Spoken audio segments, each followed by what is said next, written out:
Good morning, শুভ রথযাত্রা। তো আজকে সকালবেলা গোপালকে আমি একটু দই দিয়ে স্নান করিয়েছি, কারণ অনেক দিনই দই দিয়ে গোপালকে স্নান করানো হচ্ছে না। আগের সপ্তাহে মানে একবার করে হলেও আমি করাতাম, কিন্তু এই কটা দিন ধরে আমার করানো হচ্ছিল না বলে আজকে একটু সকাল সকাল দই দিয়ে গোপালকে স্নান করালাম।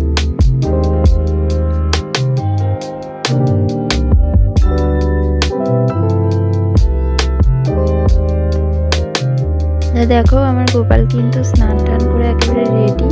এটা গোপালের সকালের লুক।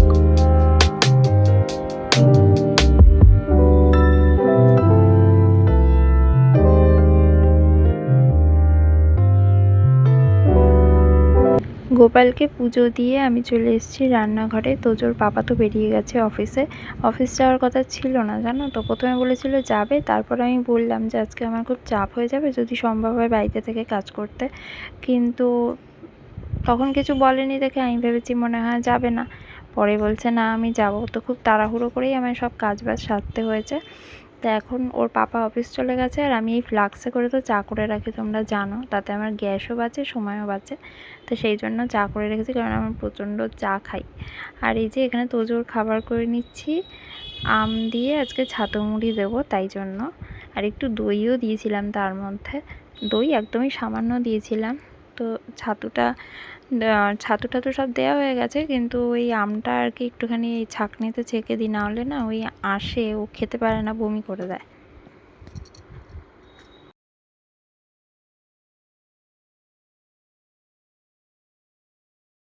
আজকে এটা আমাদের ব্রেকফাস্ট। আমাদের ডাক্তারবাবু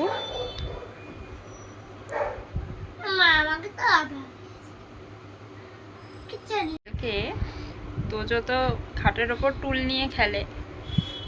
এইবার কালকে দুপুরবেলা মানে আমাদের খাওয়া দাওয়া হয়ে গেছে, আমি জাস্ট আর কি শুতে যাব, মানে ওকে নিয়ে দুপুরবেলা আর কি ওকে ঘুম পাড়াবো। তো তার মধ্যে একবার ভাবলাম কি তোজোর বাবাকে একবার ফোন করে নিই, একটু কথা বলে নিই যে খেয়েছে কিনা, একটু খোঁজ নিয়ে নিই। যেই ফোন করতে করতে রান্নাঘরে গেছি, ছোট যে স্টাডি টেবিলটা ছিল, ওই স্টাডি টেবিলটার ওপরে ও উঠেছে, আর গ্যাপটা ছিল একদম কম, মানে স্টাডি টেবিলটা থেকে খাটের মধ্যে যে গ্যাপটা খুবই কম ছিল। পুরো উল্টিয়ে পড়েছে পুরো নিচে। ছেলে তো চিৎকার, আমি তো দেখে ভয় পেয়ে গেছি যে কি জানি মাথায় ব্যথায় লাগলো নাকি। আর পড়েছে পুরো ঠাকুরের সিংহাসনের একদম সামনে। মানে আমার গোপালের কিছু হয়নি, কিন্তু পাশে যে বজরংবলী গুরুদেব আছে সব ছবি টবি উল্টে গেছে, মূর্তি টুর্তি। তারপরে জল রেখেছিলাম, সে জল একেবারে উল্টিয়ে পড়ে সারা মানে ঠাকুরের জায়গাটা পুরো জল জল হয়ে গেছে, এরকম হয়েছে। ছেলে তো প্রচণ্ড চিৎকার, প্রচণ্ড কান্না।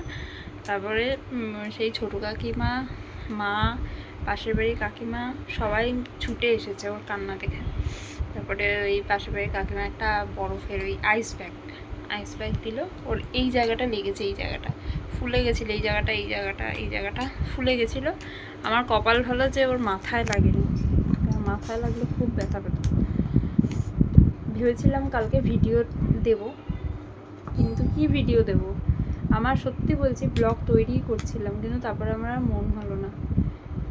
ওর দিকে একার একটা সংসারে এটাই একটা সমস্যা, যে দুরন্ত বাচ্চা থাকলে আর যদি সমস্ত কাজের মানে সব কিছুই যদি বাইরে হয়, ঘরের বাইরে হয়, আমার যেরকম রান্নাটাই শুধু ঘরের মধ্যে, বাকি জল তোলা, বাসন মাজা সমস্তটাই বাইরে। মানে আমার বৃষ্টি পড়লেও বাইরে গিয়েই সমস্ত কিছু করতে হয়, ঘরে কোনো ব্যবস্থাই নেই এই বাড়িতে। তো ওই জন্য আমার অসুবিধা হয়ে যায়। এবার বাইরে মানে একটু দূরে, বেশি দূরে না, একটু দূরে। এবার সেখান থেকে কী হয়, আমি ওখান থেকে তো আর তোজোকে নজর রাখতে পারি না। আর ঘরে কেউ নেই যে তোজোকে একটু তার কাছে দিয়ে রাখবো, যাতে তোজো সেফ থাকে, ও যাতে কিছু না করে বা ওদেরকে কোনো দুষ্টুমি করে কেউ যাতে বকা দিতে পারে, সেরকম কিছুই না, কেউ নেই। এবার সেই জন্য হয়ে গেছে আমার সমস্যা। মানে আমি সবসময় একটা ভয় থাকি, কারণ আমি জানি ও মানে চুপ করে বসে থাকা বা একটা খেলনা দিয়ে বসে রাখার ছেলে নয়। তো যতই ওর খাটের তলায় না ভর্তি ওর খেলনা রয়েছে, কিন্তু ও একটা খেলনা নিয়েও খেলে না, হয়তো 2-1টা বের করলে একটু নাড়াচাড়া করে রেখে দিল। ওর মেন খেলা হচ্ছে খাটের ওপর টুলটাকে নেবে, টুলটা নিয়ে ওর উপর থেকে লাফাবে। আমার ভীষণ ভয় করে, ভীষণ। কিন্তু কি করবো বলো, আমার কাজগুলোও তো করতে হবে। এবার সেই জন্য মানে কী বলতো, দরকারে যেই সময় মানুষজনের প্রয়োজন হয় সেই সময় যদি কাউকে না পাওয়া যায় তাহলে পরে তাদেরকে মানে পরে যদি সবাই এসে বলে আমি আছি তাহলে না তার কোনো ভ্যালু থাকে বলে আমার মনে হয় না। কারণ দেখো, আমার এখন সবথেকে বেশি মানুষের দরকার। আমার তোজো যখন একদম মানে হয়েছিল তখন থেকেই, সেই গল্প অন্য সময় একদিন করবো। আমি খুব একটা পার্সোনাল জিনিস বাইরে আনাটা খুব একটা পছন্দ করি না, তবে কালকে যে জিনিসটা হয়েছে না, আমার খুব ভয় লেগে গেছে। যে এর আগেও 2বার পড়েছে, কিন্তু কালকে যেভাবে পড়েছিল আমার সত্যি আমার ভীষণ ভয় লেগে গেছে যে ওকে আমি ঘরে রেখে কী করে কাজ করব। আমি প্রত্যেক দিন খুব তাড়াতাড়ি ঘুম থেকে ওঠার চেষ্টা করি যাতে সকালেই সমস্ত কাজবাজ সেরে রাখতে পারি, শুধু ভাতটা রাত্রিবেলা করবো, কিন্তু সেটা হয় না। তা সত্ত্বেও এই অবস্থা থাকেই, তাই না? কি বলবো। হ্যাঁ, আমরা চললাম একটু পাড়ার দোকানে। দেখো কি পরিমাণ বৃষ্টি নেমেছে, দেখেছ?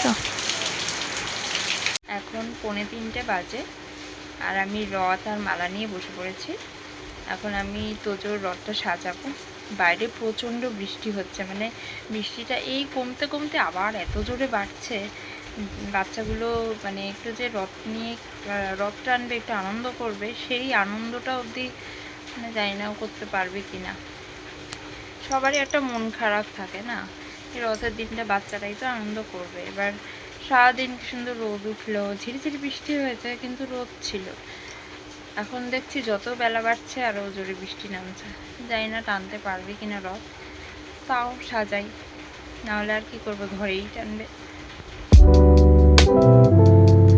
তোজোর বাবা জুঁই ফুলের মালা এনে দিয়েছে সকালবেলা, আমি বলেছিলাম এনে দিতে, তো সেই দিয়েই আর কি তোজোর রথটা সাজালাম।